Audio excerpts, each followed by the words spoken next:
Hi friends! రీసెంట్‌గా 'కోటబొమ్మల PS' అనే movie చూసాం. మూవీ అయితే చాలా ఇంట్రెస్టింగ్‌గా ఉంటది. బట్ హీరో అయితే చనిపోతాడు. సో, అసలు ఈ మూవీ మినిస్టరు ఈ కథని ఎలా మార్చేసాడనేది ఈరోజు వీడియోలో అయితే తెలుసుకుందాం. సో, వీడియోని ఎవరైతే కొత్తవారు చూస్తున్నారో ముఖ్యంగా మూవీ స్టోరీస్ కోసం మన ఛానల్ తప్పకుండా అయితే సబ్స్క్రైబ్ చేసుకోండి. ఇక మనకి స్టార్టింగ్ సీనే ఒక పోలీస్ ఆఫీసర్ అయితే ఒక ఆవిడతో ఫోన్‌లో మాట్లాడుతూ ఉంటాడు. అంటే ఒక నలుగురిని చంపామని. సో, ఈ నలుగురిని ఒక అడవిలోకి అయితే తీసుకెళ్తారు. ఈ కూంబింగ్ జరిపించేది, ఈ ఎన్‌కౌంటర్ చేసేదైతే వరలక్ష్మి శరత్ కుమార్ అనమాట. వరలక్ష్మి శరత్ కుమార్ అయితే ఒకళ్ళని అడిగిద్ది ఒక ఆఫీసర్‌ని. ఆ ఎస్ఐ ఆఫీసర్ ఇంకా రాలేదు, కోటబొమ్మలి పీఎస్ ఆఫీసర్ అంటే మన శ్రీకాంత్ ఏమో తాగితే కూర్చునో పాకలో అయితే కూర్చుంటూ ఉంటాడు. సో, కూర్చొని రాంగానే ఒక గన్స్ అన్నీ కలెక్ట్ చేసి తీసుకొస్తాడు కదా! ఆ గన్స్‌నన్నీ తీసుకొచ్చి ఈ నలుగురినైతే ఎన్‌కౌంటర్ చేస్తారు. సో, ఈ ఎన్‌కౌంటర్ ఎందుకు చేస్తారనేది ఒక క్లారిటీ అయితే ఉండదు. సో, నేనేమనుకుంటున్నానంటే వరలక్ష్మి శరత్ కుమార్‌కి ఏదో ఒక ఎంట్రీ సీనే కావాలి కాబట్టి సో, ఇంత పవర్‌ఫుల్ ఆఫీసర్ ఈ నలుగురిని ఎంత క్రూరంగా చంపిందనేది ఒక ఐడియా కింద అయితే తీసుకున్నారు. దాని తర్వాత అయితే ఒక క్యారెక్టర్ అయితే ఇంట్రొడ్యూస్ అవుద్ది. అదే రాజశేఖర్ వాళ్ళ కూతురు. సో, దీంట్లో హీరోయిన్ అనమాట. సో, మన పోలీస్ ఆఫీసర్ శ్రీకాంత్ ఏమో పోలీస్ స్టేషన్‌లో కుర్రోళ్ళు ఇలాగా ఒంటరిగా తిరుగుతూ ఉంటారు. అమ్మాయిలతో ఇలా జంటలో ఉన్నవాళ్ళైతే కౌన్సెలింగ్ ఇస్తూ ఉంటాడు. ఇంతలో ఒక కొత్తగా జాయిన్ అవ్వడానికైతే ఒక అబ్బాయి వస్తాడు.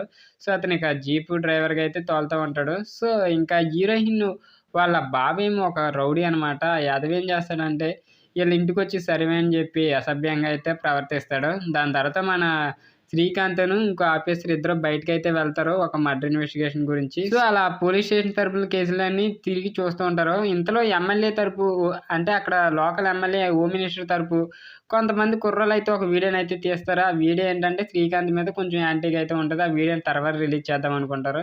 సో, దాని తర్వాత అయితే ఒక సాంగ్ అయితే ఉంటది. ఇంకా హీరోయిన్ మనోడైతే కొంచెం లవ్‌లో అయితే ట్రాక్ నడుపుతూ ఉంటారు. ఒకరోజు పార్టీకెళ్ళి వస్తుండగా ఒక శవాన్నయితే చూస్తారు. అంటే రోడ్డుకి యాక్సిడెంట్ ఏదో బైక్ నుంచి పడిపోయి ఏదో జరిగినట్టు సంథింగ్ కింద పడిపోయి చనిపోతాడు బైక్ మీద నుంచి.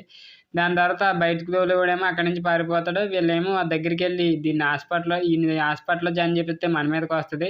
సో, మనం ఏమి అన్నట్టు ఎళ్ళిపోదాం. నేను ఎలాగో పోలీస్ ఆఫీసర్‌గా ఇయన్నీ నాకే తెలుసు. క్రైమ్ ఇన్వెస్టిగేషన్ మొత్తం మన మీదకి తోసేత్తారని అయితే చెప్తారు.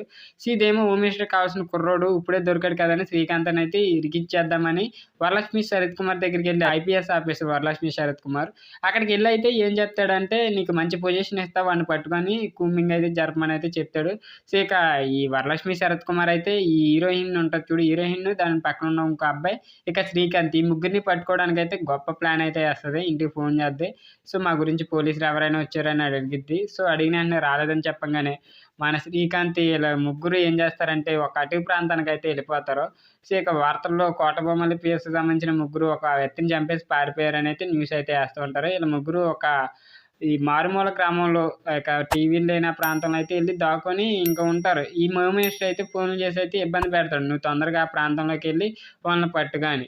సో, ఇంకా ఈవిడ కూడా మారువేషాలతో ఆ గ్రామంలోకైతే ఎళ్ళిపోద్ది. సో, ఇక లాస్ట్‌కి మన హీరో ఏం చేస్తాడంటే పైన కూంబింగ్ చేద్దామని చూస్తూ ఉంటాడు. ఇంతలో ఈ మ్యాటర్ అయితే తెలిసిపోద్ది ఇక్కడికొచ్చేసారని. మనోడు చెట్టుకైతే ఊరేసుకొనైతే చచ్చిపోతాడు. ఇన్వెస్టిగేషన్ నిమిత్తం వీళ్ళిద్దరినైతే పిలిపిస్తారు.